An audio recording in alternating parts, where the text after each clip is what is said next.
Hello, beautiful people. Welcome to PLAC Podcast, brought to you by the 2026 Legislative Internship Program cohort. My name is Maria Abubakar Babudu, and I will be your host for today. With me, we have Adenike Akonde from Osun State. I'm a lawyer and I'm happy to be part of this conversation. Trustgood Nana from Abia State. Happy to be here as well. Anna Yongo from Adamawa State. I'm elated to be here. And we will be talking about governing the digital age. Can democracy keep up with emerging technology? We'll talk about technology right now. It's actually kind of affecting almost every aspect of our life, from the way we interact with the government to the way we hold them accountable to our proximity with lawmakers and everything. But it also has a lot of questions. Who controls our data? And also with democracy is supposed to be intentional. It's short-paced. How does technology keep pace with very emerging technology? So I'll throw this first question to Anna. When we say, can democracy keep up with technology, what's the first thing that comes to you? First of all, I think democracy and technology are two separate things that can go hand in hand. So democracy is not meant to be fast-paced because it involves people. That's the basis for democracy. And technology is changing every day, every second. The Apple community is bringing out iPhone every year. So that's the pace we're talking about. So if we're saying democracy should go in that pace, it means it's more about building the resilience, building the capacity, and to accommodate technology and to not allow technology to now change democracy, but to go hand in hand with it. And I know that democracy can actually go with the same pace as technology. And I look at other countries. I look, points of contact, other countries that have gone ahead, developed countries like Estonia, the US, the UK, how they have been able to thrive.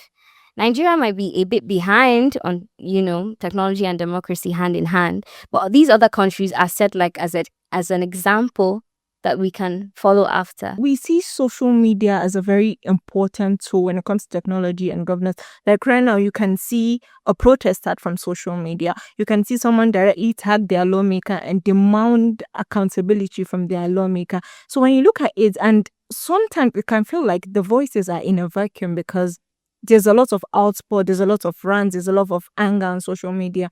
Would you say, looking at it from this space, do you think it has strengthened democracy or the opposite? Okay, so just to continue from where Anna stopped, giving a very practical example, we know that the Electoral Act was amended this year in 2026, and one of the major contention of the act was if it should be mandatory live transmission or it should be optional. And in that conversation, part of what was said was that there are lots of places in this country where they don't have stable network. Exactly. And so of course, election is one of the very core pillars of democracy. So if you're going to conduct something as vital, important as election, then everybody needs to participate. You can't leave any block out. And I think in that sense, we haven't, gotten there yet. So we'd say at this point, our technology has not been able to merge with the current democracy we have now. But of course, like Anna had pointed out, like we see in other climes, there's of course room for improvement. And now the question, if the social media and all of the voices, different opinion has strengthened democracy. Well, I believe it has, because democracy is about holding people accountable. Of course, we would say in democracy that everyone has a voice, but majority takes the rule, but it doesn't take out the voice of everyone. So I think the good thing about the technology of social media is that it gives everyone a platform to air their opinion without having to go through any bureaucratic process. Okay, so for Adenike, you've expressed interest in the risks technology poses to democracy. Actually, what concerns you the most? Is it the misinformation? Is it algorithm bias? Is it cybersecurity? What is the risks that concerns you the most? Much as we praise technology, it's important to note that it's not a net positive in the sense that it will not necessarily by default always produce positive outcomes. It is not something that will innately always do more good than harm. And this is so key to the conversation on democracy, particularly in Nigeria, because we're already seeing challenges. Specifically, we're seeing problems around surveillance and the way that impacts the free press and civic engagement. We're also seeing challenges with regards to synthetic media, and we're also seeing challenges that border on data protection and the voters' privacy. To put more context to these things, surveillance. What is surveillance? It is monitoring people's movements, their communications, their online activities, and it's usually done for national security purposes. So inherently, that is not a bad thing. The problem is mass surveillance. That's what a government doesn't, targets particular individuals who they have reasonable suspicion of doing wrong things. It's when they surveil mass segments of the population without sufficient basis. And it would interest you to note that Nigeria is one of the countries in Africa that spends the most on surveillance technologies. Between 2013 and 2022, a report by the Institute for Development Studies shows that our government spends at least $2.7 billion on surveillance contracts. And that's based on only information that is publicly available. And the kinds of technologies that they are acquiring, these are digital biometric systems, CCTV systems, AI, facial recognition systems that can read number plates, other interception tools that can be used on social media and other forms of communication. And in real life, this has impact. We've seen scenarios where people who criticize politicians, they are arrested and they are detained sometimes for months on end without being charged for any particular crime. This happens not just to activists, but also private citizens and, of course, journalists. And this is so problematic because it causes people to self-censor. Two things that are so important to democracy are your ability to speak freely, including being able to criticize your politicians when you do something wrong, and also your ability to form your opinions based on information that is available to you, and I'll get to that with regards to synthetic media. So this clampdown, it leads to self-censorship. It shrinks public spaces that are so vital to conversation. Now, when we talk about synthetic media, what is synthetic media? That is any form of content that is generated or altered or manipulated using artificial intelligence. This could be deepfakes, exactly, audio, images. So right now we're seeing a rise in that. It's already happening in Nigeria. So hypothetical. In 2023 elections, there were videos of public figures like Elon Musk and Donald Trump endorsing Nigerian politicians, things that they know nothing about. There was an audio tape of one of the contestants claiming that he was going to rig the elections. Of course, that was fact-checked and confirmed to be fake. Just last year, after the Yawata killings in Benue State, there was a video of soldiers guarding cattle, and that just stoked already volatile climates. So synthetic media, AI, this has the propensity to affect people's ability to access correct information and also, fan up inflamed environments and cause more disagreement and conflicts in society. Okay. Now that you actually talk about free speech is actually very vital when we talk about democracy. But we live in a country where recent instances when Twitter, X, which is currently X, was banned in Nigeria, that's a lot of people argued that it's infringing on the freedom of speech of Nigerians. But a lot of other people are saying, no, it's social media, but technology and democracy are intertwined. So what can you say about a situation like that? So I think our country or our situation as a country is quite peculiar because as much as you want to give room for the utmost expression of free speech, we are a volatile democracy, if I'm to use the word. We're not there yet where you can just say anything and, let it pass. Just listening to Adenike share about the surveillance that is being conducted on citizens, and it worries me because these are technologies that we should use to address problems such as insecurity. And so regarding the situation where X was recently banned in the country, of course, we knew the backstory to it and how that it was like the former President Muhammadu Buhari, a tweet of his was taken down, and I believe the State House found that to be quite disrespectful. I believe he spoke to something about the Nigerian Civil War, Biafra particularly. So it's a very volatile democracy. So as much as it is important that we have free speech, our democracy is still progressive and we're not there yet.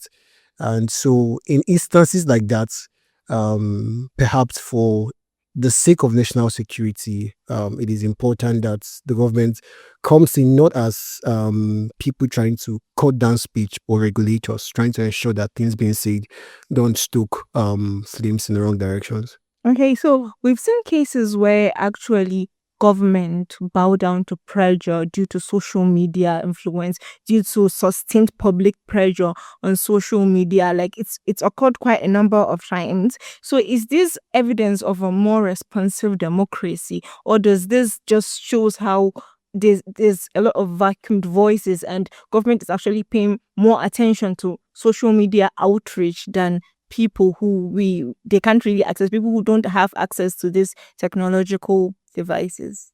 Personally, social media might be a voice, but it's not the only voice. So if you base all your policy making, all your all your facts on what you see on social media, there will be terrible gaps in whatever you produce. That's the results you produce. If we're looking at, because social media is based on engagement, the content they give you is based on algorithms, yes. So there's kind of a bias already on that. So if you can't base it off, I would derail a bit. Sometimes we use, like the youth of today, we don't necessarily read a lot. I wouldn't say all of us. Some of us Like to differ. we don't read, so we use the headlines we see as our base points. We use what's our favorite celebrity posted as what we're going to flow with. Yeah, but we don't go back to the books to check. Oh, do your fact checking. Is this actually correct? Do your research. Like the Israel and Palestine, for instance, we saw I have a lot of Muslim friends, Christian friends, Muslims posting on some, and some of my Christian friends were quiet. So I said, is this a religious war or is this something else? And I actually went to do my research and we realized that it was something much more than, religion. The government should not derive all their information from social media and use it in their policy making completely. There should be space for public hearings and the likes of these. Okay, as Adenike said, government is increasingly collecting citizens' data, and they would argue it's to improve public services.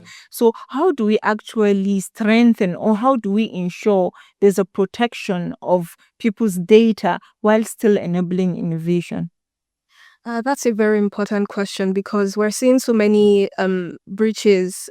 Just last month or 2 months ago, the Corporate Affairs Commission had a data breach that leaked a lot of corporate information, even personal information. Just in May, Emeka Ike's situation with INEC, where his voter information was put on social media by the aide to the Minister of the Federal Capital Territory. So that just reminds us that there are so many leakages in our public infrastructure, and it reemphasizes the importance of the government investing in cybersecurity tools that make sure that their systems are secure, and also training their staff, because when the Emeka Ike's saga happened, many people thought that INEC had suffered a data breach with their continuous voter registration platform.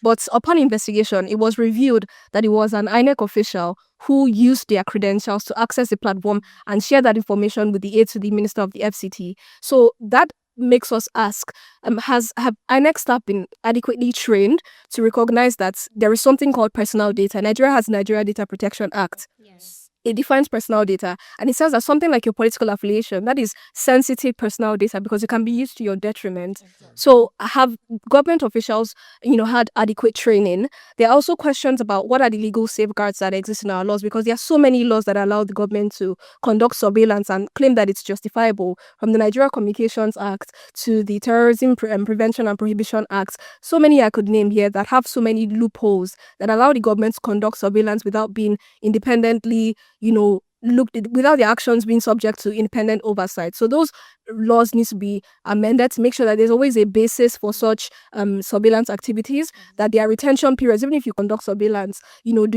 at what point do you have to let the person know that they're being surveilled? Yeah. And how long can you hold on to that personal Be- data? Judges also have to be trained, because sometimes the law allows you to go to court and obtain a warrant, but many judges do not have and I say this respectfully to my learned my lords, but Learner colleagues. yeah, but this is technology. So if someone is a judge now, to be a judge at the High Court, you have to have been a lawyer for at least 10 years. And when that technology is changing by the second, by the day. So the legal training you received 10 years ago, 15 years, 12 years ago, 15 years ago, that allows you to be a judge may not be sufficient to deal with contemporary challenges. So that training needs to be there.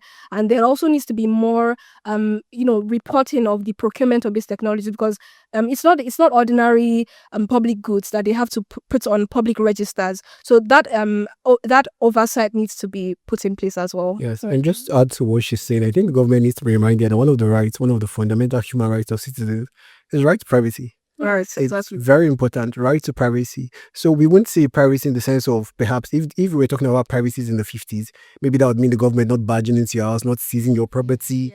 But privacy in 2026 also includes government not infringing on your personal data. So I think it's important that we know the extent to which government is surveilling us. And like you said, how long, what is the length period? And except you're carrying out an investigation, why are you surveilling me? Perhaps that's a good question, though. Okay, Debate. so we are all currently interns at the National Assembly, Yeah. and we are learning about the legislative processes, and we understand that there are different ways of voting for a bill. Yeah. And while there's the voice vote, there's the independent count, there's also the electronic voting, and we have these devices in the National Assembly, but these devices are not usually used Sure. when voting for a bill, and it makes it hard to track the records of the legislators who voted for what, who added his voice to what. So what do you have to say about that, actually? Okay, so because the conversation is around democracy, it just makes this question even much more interesting. Because speaking about the legislators, I don't even regard them as legislators first, except that they represent the people. So they are representatives of the people, and then they legislate to represent those to make decisions, that reflect the decisions or for the collective good of those they represent. And because democracy is supposed to be transparent, it's something that the people you represent should be able to see what you're doing there. They are our representatives sent, to make decisions on our behalf, because everyone can be in the National Assembly. It's going to be a very chaotic place. And so I don't think legislative processes, except, matters that are quite sensitive, should be secretive. For example, the Electoral Act that was passed, and also the state policing bill that was passed. I think it's important that citizens know along the lines that legislators have voted. It's important. And one of the very important conversations even leading up onto the 2027 election is the need for, to an extent, balancing gender in the in the legislative arm. And of course, we've heard of situations where legislators will tell you, don't worry, I'm for this bill. But then, because it's voice vote, oftentimes people don't know the lines along which they vote. Okay, now that we're still talking about voting, one of the important clauses or important segments in the new electoral bill is actually for the electronic transfer of votes. But then we've seen there's been a lot of conversation about the feasibility of such, or the lack of feasibility of such in Nigeria. What do you have to say about it? Personally, because of the issue of trust, you asked for the question you asked Adenike about the major risk of technology. It's actually the issue of trust, because over time, by the time you keep putting out false information, misinforming and disinforming people about some certain things, over time, I'm not confident that I would vote and it will be electronically transferred and it will be exactly what I voted. Sure. I can't trust that. And I think before we got in here, somebody was talking about another election. I will not mention because of the space we're in, but it was something similar, that you pass votes, and then they lag behind, and then you're waiting for the results to come out, and then by the time it comes out, it's for somebody else, and you're certain that everybody voted for, So, it's if the institutions are put in place. If the democratic institution is not right, technology will not be able to assist democracy in anything. Yes. Okay. So Adenike, it also talk about creating deep fakes, using artificial intelligence to actually send the wrong information. So who exactly do you think should be held accountable when such kind of things happen? Is it the developer? Is it the company? Is it the government? Or is it even us, the people? That's a tough one to who to be held accountable for such media. It's really hard to pinpoint it to one person because, of course, tech platforms have a role to play. Many of them are just interested in profits, and so they don't sufficiently regulate their platforms to ensure that information that is being passed is correct. But even when they start to regulate them, the question becomes, how are they now infringing on your right to freedom of expression? So I would say that especially all around the world, artificial intelligence is just being regulated, but especially in a country like Nigeria, where we do not even have an AI, a law that is dedicated to AI, although we have a national strategy and all these other soft documents, so to speak.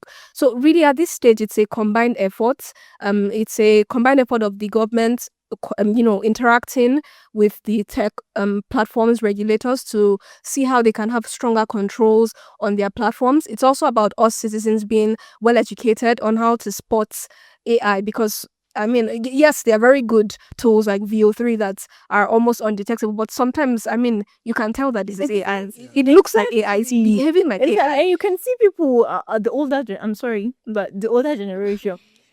Exactly. That's what I was going to say. Like, no offense to millennials and our parents, but they cannot spot AI.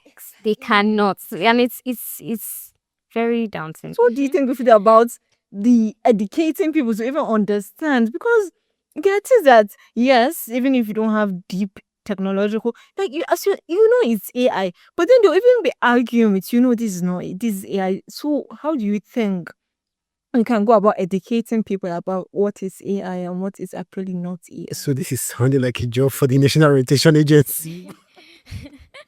But they're absolutely right, because like we said here, there are clear AI markers. There's a way to tell that something is AI. So we've also been considering on a broader level, should there be a requirement to maybe watermark a video if it's generated from AI? Let there be a sign that this came from AI. Actually, I read somewhere from I think Germany at some point, maybe 2018, correct me if I'm wrong, they introduced a law, and also the EU, that's for political advertising regulation.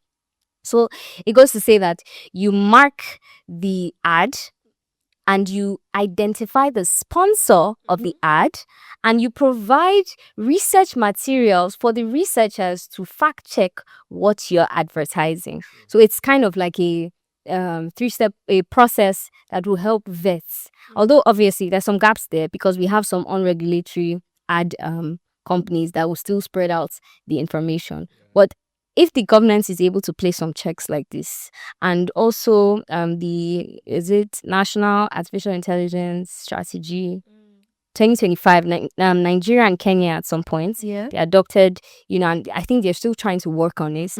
So the idea of it is to train at least 70% of the population on artificial intelligence, on what's it called? AI literacy for all, sectors and all vetting personnel or whatever, so that they have a sense of, I know what I'm doing, I know what AI is, I know this is AI, I know this is not AI. And then AI fact checking, maybe templates that can help and assist, Okay, so this is a general question. We know lots of our official governments, the holders in power, democratic leaders, they care a lot about optics. And part of optics is your social media. We have a whole social media team, social media strategy team, people that they manage what you look like in public, what you present yourself as. And so we've seen a lot of people talk about things on social media, a lot of leaders will talk about things, especially when it comes to the special seats bill or state police Yes. acts and things like Yeah. that. So, do you think that all this online holding government accountable, do you think that it actually strengthens democracy in a way, or do you feel like it promotes performative governance? Because I want to look good in your eyes, I can come on social media, and because I want to appeal to the Gen Zs, and Gen Alphas, I want to look cool. So, do you think social media holding government office holders accountable on social media, does it encourage performative governance or what? So I think PR is as old as man. I mean, without democracy, people have always done PR. Like, I mean, people have, I mean, even in previous time, people have like a whole team of people just managing public relations. That's what they call them. But it's just managing their image, like they say, laundering your image to ensure you look good in the public. But just the same way, for example, with the issue of budgeting, you tell people, look beyond what is being presented, follow the money. I think it's the same way for a government official performance, beyond what you see on television, beyond the very good speech. You know, there used to be a lawmaker that I loved so much because of his eloquence. He represented the southern state one time. We know him. He owns a major TV station in the country, and he's very eloquent. So you could listen to someone like that, and you're just convinced that everything this man is doing in the National Assembly, he should return again and again until he has exhausted the limits, which of course there is none at this point. So I think it's important beyond what you see on TV. So I think the people that needs to be educated now are the younger generation to whom this appeal is being made. Beyond what you see on data, check this person's record. For example, if it's an executive official, someone who was elected into an executive position, check his track record. What are the things he has done with the budget he presented? What are the projects that he has commissioned, and how true has he followed up with them? So I think that's important, because if you don't have the record, then you can't hold the person accountable. Yes. Okay, so what role do you think? But sorry, just to piggy back up, I wish that it were the case that, I mean, even if it's performative, at least it's governance, you are at least getting your job done, right? So I wish that social media did, inspire our leaders to always do this. Because people are tagging the president every day on issues, and they're not being attended to. So it's a couple of them that are actually responsive. I can think, for example, of, I mean, this is arguable. The Commissioner for the Environment in Lagos. Oh, yes. People have been tagging him consistently. Look at how much trash is on the road. Look at how this is contributing to flooding. And I would say that social media just offers one additional platform to make your voice heard. And there have been scenarios where people bring those things to his attention, and they actually attended to. Yes. But there are still those other constraints. It's not a perfect system, but we cannot remove social media from the conversation. Sure. Okay. So what role do you think young people should play in like shaping digital governance and not just adapting to it as it happens? Be informed. Yeah. Be informed. That's just my advice to young people. Be informed beyond what you see on social media. I think it's important young people get very conversant with governance processes. Now we're talking about democracy. Lots of young persons don't even know the number of elected officials we have in the country. You ask an average young person, who's your representative? You're like, I'm just doing their thing, But in a democracy, it's important you're informed, because being informed helps you make informed decisions. Yes. Mm-hmm. Okay, so looking specifically at Nigeria, and this is a question I would love each one of you to actually answer. Looking specifically at Nigeria, what is one digital governance issue or reform you believe should be prioritized? Let's say in the next 5 years, within this next 5 years, what's one digital governance reform or issue you think should be prioritized in Nigeria? Anna, you want to go first? Personally, and yeah, in my opinion, I think there are lots of processes, forgive me to say, a lot of redundant processes that do not need to be. So by the time because they talk about digitized governance a lot, where you can do your PVCs online. Some people like Estonia that I mentioned, they were one of the first countries to make their national election an e-voting, process. And people can make transactions, pay their taxes, all these things online, not having to leave your house. And even if you do have to leave your house, it won't be so strenuous. You won't regret that, I have to go to this office today, and then they're going to waste my time, that kind of thing.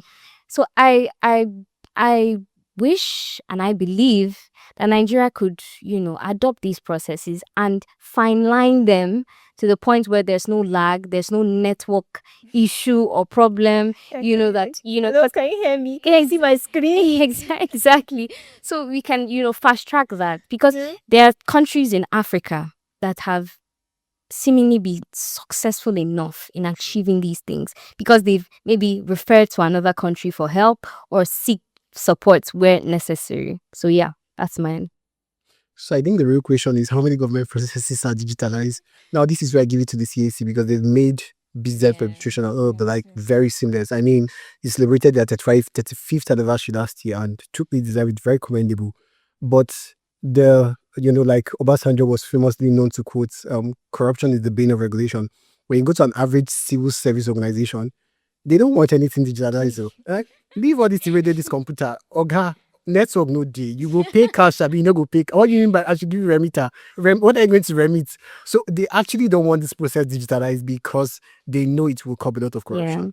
So I think the government should not look for new reform.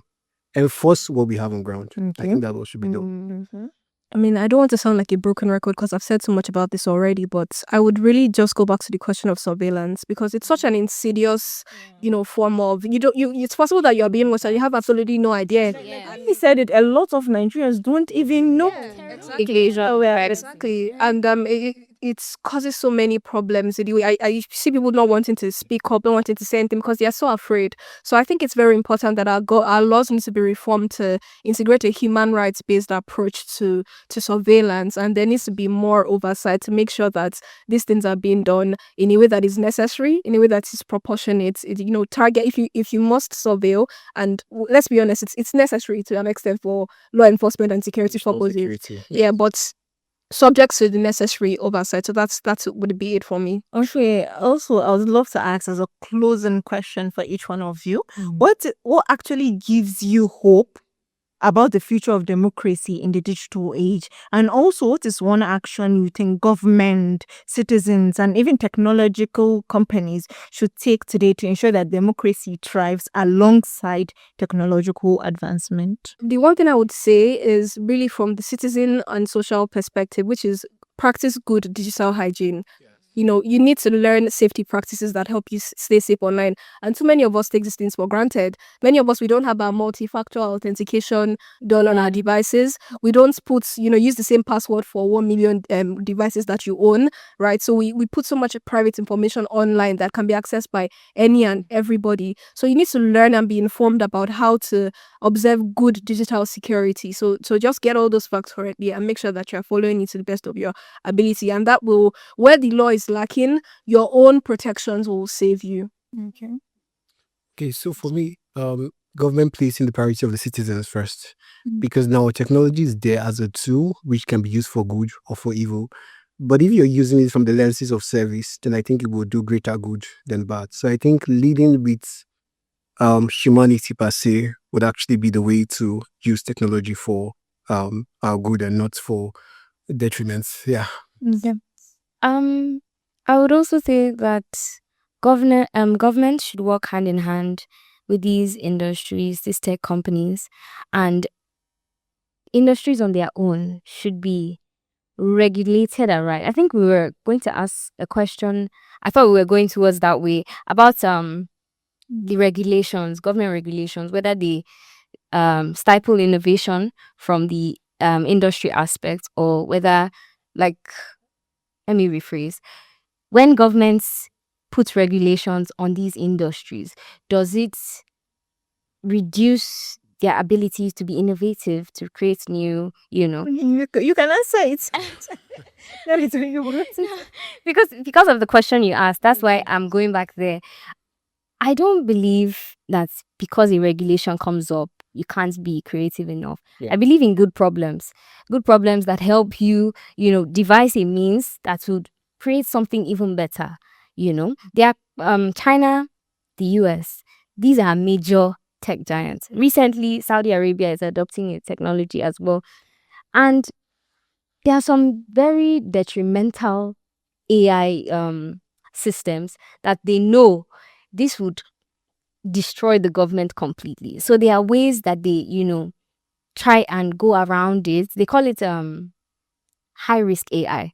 When it's high risk, there are some more checks you place on it. So in that same manner, I think when the government gives you a regulation and it kind of prevents you from being creative, you look for a way around it. So industry should not be defeated. And also, sorry, I don't want to say too much, but the youth, fintech is currently one of the fastest growing, businesses and all. And you find out that it's not the, permit me to use, it's not the elderly that in fintech, it's the youth, it's the young people. So they have a lot of ideas which they can put forth in youth parliamentary, Nigerian youth parliament and all of that. So they can contribute their voices. And we are in a digital age, meaning we are a digital generation, meaning our lives are probably going to be, in this digital space for a minute, not for a minute, for a while. Exactly. So we might as well hop on it now and, yeah. Mhm. Okay, so you don't believe in staying away from technology. Live is your Except you want to go back in time. So I don't know. But we should first solve the can you see my screen? Can you see the space? Because we're talking about technology, but you are competing with tech giants and you're trying to be on a Zoom meeting and can you see my screen? Can you hear me? Am I audible? It's very frustrating. So when you talk about democracy, a lot of people will be like, we've not even solved the basic issue. But also it's more important to note that the fact that we've not solved the basic issues does not mean that technology and democracy does not go hand in hand. Yeah. So I'm so glad we had this conversation and I hope that it has encouraged people currently listening to us to actually understand that it's not far away and technology is within us. It is us. It is among us and it's here to stay for a while. So thank you so much. Thank you. For being here, for having this conversation. And I hope we all understand our relationship with democracy, accountability, and technology. This podcast is sponsored by the European Union under the European Union Supports to Democratic Governance in Nigeria, EU SDGN2 program.